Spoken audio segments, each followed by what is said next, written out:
Eh bien, je vais vous parler de Jack. Oui, Jack est un de vos collègues, directeur du marketing d'une grande enseigne d'un réseau de magasins de bricolage et de jardinerie, environ 200 magasins. Jack est responsable en grande partie, pour une grande partie de son chiffre d'affaires, plus de 50%, d'un grand nombre de campagnes promotionnelles au cours de l'année, environ une quarantaine. Comme vous le savez, ces campagnes sont chartées, sont organisées, planifiées nationalement, globalement. Seulement, elles sont personnalisées localement. Alors, comment ça marche concrètement dans son réseau? Eh bien là, je vous présente Willy. Willy, c'est le directeur du magasin, on va dire, de Strassen. À Strassen, on gère du multilinguisme. On gère pas de peinture marine parce qu'on est loin de la mer. On gère une concurrence transfrontalière, par exemple. Un certain nombre de particularités très fortes qui font que les campagnes de communication doivent être impérativement adaptées à tous ces paramètres locaux. Alors en pratique, ça se traduit par notamment la conception, la réalisation, la diffusion, l'utilisation de tas de supports. Ça va de l'affiche à la PLV, en passant par des flyers, des brochures qui doivent être impérativement personnalisés en fonction des éléments que j'ai cités et de bien d'autres. Alors, comment fait-il? Eh bien, il fait appel à Stéphie, son adjointe, sa directrice de la communication. Pour chacune de ces campagnes, pour chacune des 600 références qui vont être mouvementées, Stéphie va adapter chacun des supports, va aller le faire refaire quelquefois et le commander. Alors évidemment, derrière, Willy va valider, budgéter et gérer cela.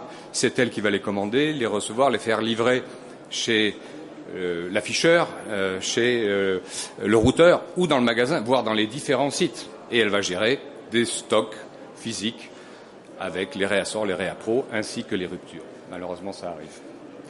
Seulement, cette année, Jack va faire que ça se passera différemment, car il a découvert un haricot magique. Ce haricot magique, c'est Bluebeam.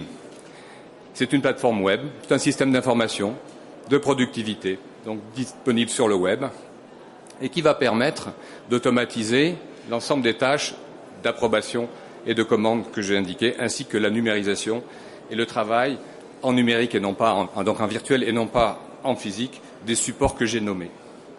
Le résultat, c'est que Stéphie et Willy sont assez contents de leur directeur du marketing et ça se passe bien. Et ils ne sont pas les seuls, car y compris leur imprimeur est très content de la situation parce qu'une grande partie de ces supports vont pouvoir être imprimés localement, dans le dernier kilomètre, et même en l'occurrence à 200 mètres, parce que c'est juste à côté.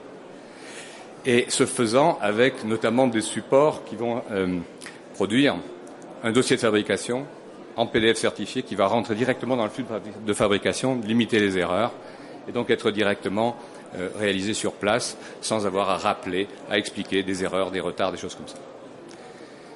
Et donc ce dont je vous parle, c'est un outil qui fonctionne, car l'histoire que je viens de vous raconter, c'est une histoire vraie, j'ai changé les noms.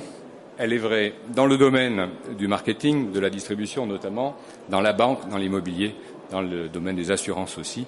Nous sommes ici présents parce que nous recherchons bien entendu des réseaux, comme certains d'entre vous les représentent, mais aussi des partenaires qui peuvent être agences de com ou sociétés de services capables de commercialiser et d'exploiter eux-mêmes pour leurs clients cette plateforme.